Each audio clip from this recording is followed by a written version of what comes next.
A recent National League of Cities report finds that an overwhelming majority of American cities are worse off financially this year than just 1 year ago. With drops in revenue from property sales and income taxes, many municipalities have been forced to lay off workers, cut services, and make employees pay for part of their health benefits. The City of Oskaloosa has been forced to pass along some of the cost of health benefits to its employees because of budget issues.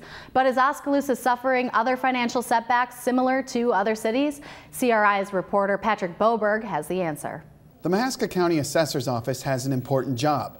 The biggest function that we have is obviously placing the assessed value on individual properties in the county. The Assessor's Office makes assessments on land, businesses, and residential homes. And along with the city's tax rates, it provides the lifeblood for the City of Oskaloosa.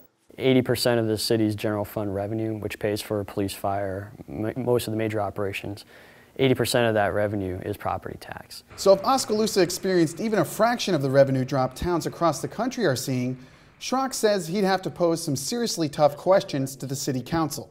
What do you want to do? Would you recommend going into reserves? Would you recommend increasing the property tax rate? Would you recommend cutting services? The National League of Cities findings are based on the delayed impact of the housing crisis. Widespread foreclosures teamed with tepid consumer spending has greatly impacted the revenue cities see from property taxes. But according to Lindsay Thomas, the Mahaska County assessor, Oskaloosa is not experiencing the falling property values that other areas are seeing. I see less of a downward drop than what I think I have expected and what most people would have expected.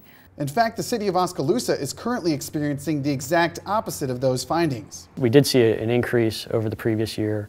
I believe it was close to a 9% value increase for the city, so that's great. City Manager Michael Schrock attributes Oskaloosa's steady stream of revenue to its stable value as a community. While it may not have benefited from the early decade housing boom, it's not suffering from the more recent housing bust. For CRI Weekly News, I'm Patrick Boberg. If you feel the assessment on your home is incorrect, the Mahaska County Assessor's Office can perform a second assessment upon request.